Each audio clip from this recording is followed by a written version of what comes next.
18 years ago in this very building, while signing up, giving my membership fee to join the union, I left my wallet on the counter.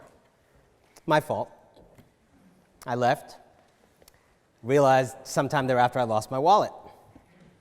And I later got a call notifying me that it had turned up in a post office. Went to the post office, got my wallet. The money had carefully been extracted. Nothing else had been taken. And then the wallet was dutifully dropped in the post box so it could end up back with me. It was a very English stealing. The only thing that could have made the robbery more of this island would have been if the tea bag was enclosed in the returned wallet. And what happened here 18 years ago is not irrelevant to tonight's conversation, because billionaires, in many cases, are people who steal your wallet, take out the money, and use the fact that they returned your empty wallet as proof of their virtue. Is it immoral to be a billionaire? Tonight I rise to argue that it is, and that it is in a way that calls upon us to enlarge our imagination of what morality asks of us. Today I want to talk about two different moralities at play in this question. The morality of what you actively do, and the morality of systems you passively benefit from, make use of, enjoy, neither fighting for them forcefully nor forcefully resisting them. I want to take each morality in turn, the morality of doing and of allowing. My first observation, based on that work, that reporting, is that on the question of active commission, if you look at how a great many billionaires in our time, I agree, you can't say this about all at all times, but a great many that I have studied and talked to have made their money, there are almost inevitably morally questionable choices involved. Among the things they do to gain and keep that billionaire status are these. They find clever new ways to pay people as little as possible and as precariously as possible.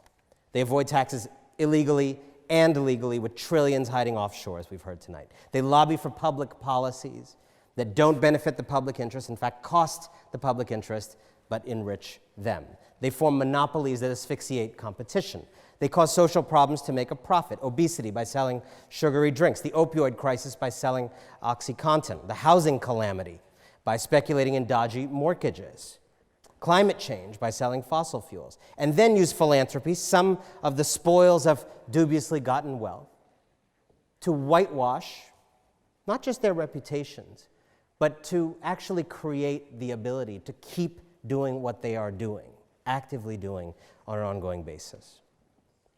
These are knowing acts of immorality. What I've learned in my reporting is that many billionaires actually agree with me secretly about this, which is why I find it so interesting when people who are not billionaires, as far as I know, in this moment of Trump and Brexit and people actually looking within at our societies, it's so interesting to me when people who are not billionaires carry water for billionaires in a way that billionaires tell me they are not worth carrying water for. Very few fortunes have omitted all of the things. Even if you don't do any of the others, creative, dodgy tax trusts usually get them all on that one, in my experience. But imagine such a billionaire in theory. Is it immoral to be them? Yes, but in a way that requires us to go deeper. Thankfully, we are in Oxford, and we have been drinking. It may not be immoral in that kind of case, in the narrow sense that at a specific date and time, a person did a specific thing to a specific person. If that is our definition of morality, it may fail.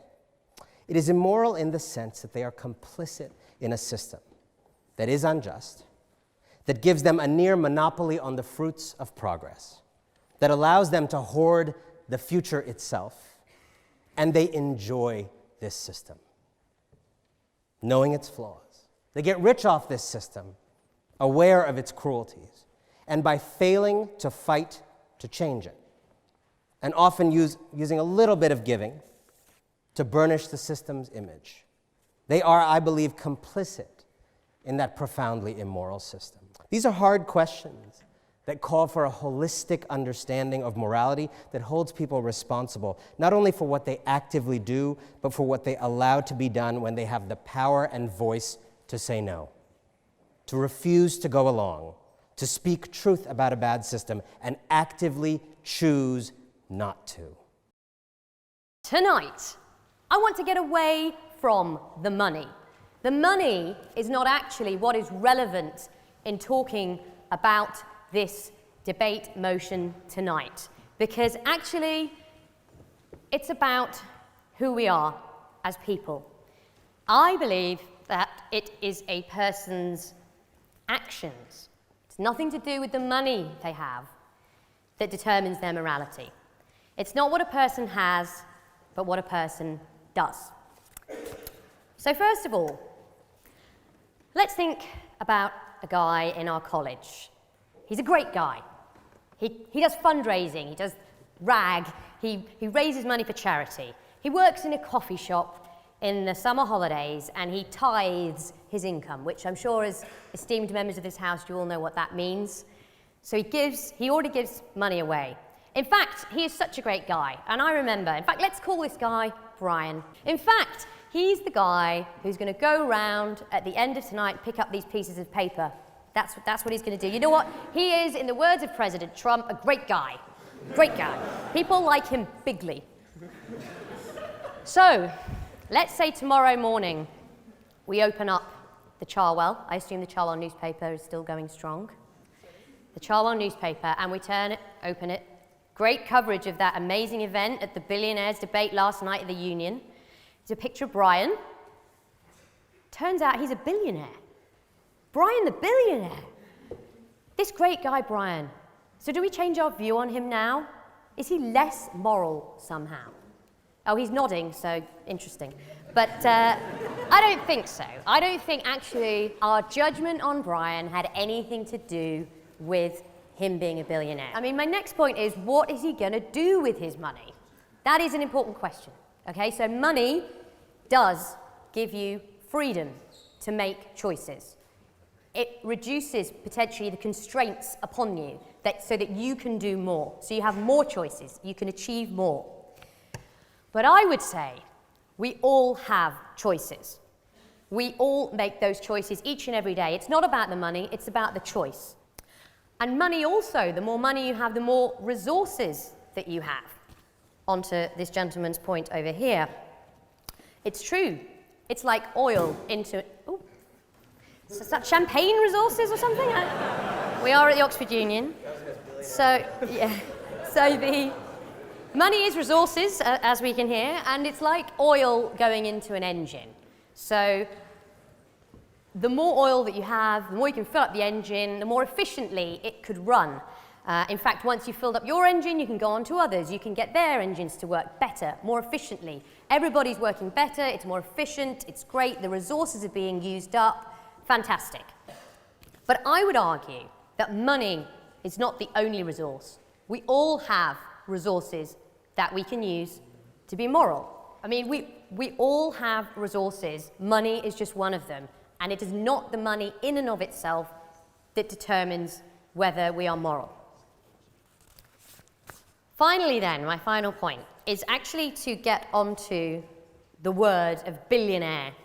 And perhaps suicidally, I'm going to slightly disagree with Liam on my own side. I feel no such issue on the side I was asked to argue tonight, because I don't believe that the word billionaire is disgusting. I would challenge all of us to ask why that is. Where did that outrage come from? What is this number that means it's too much? What is this line that you cross where it's just an insane amount of money? Because if we accept this motion, then a person who is a billionaire is starting off as immoral, full stop, black mark. They're in deficit. And that means that they have to work even harder to achieve even more to apparently move into the moral column. Or in fact, if we fully accept this motion, they will never move into that moral column until they get below that £1 billion watermark. What that means logically is that we're holding them to a higher standard than we hold everybody else. We should look upon each and every one of us as to why this word triggers the outrage.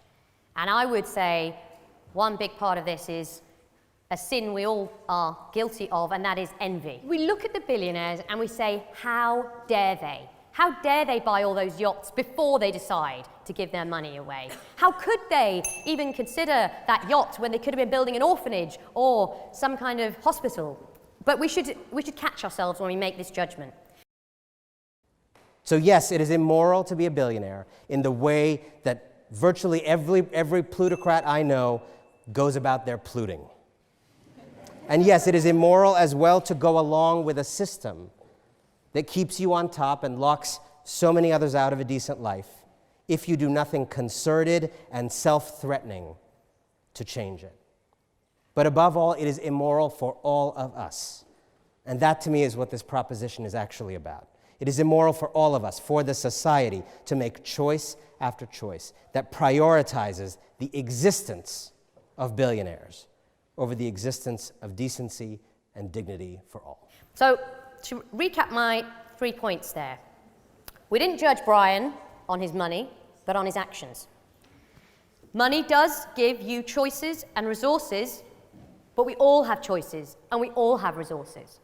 And finally, it's logically incoherent to hold a billionaire to a higher standard purely because of the billions.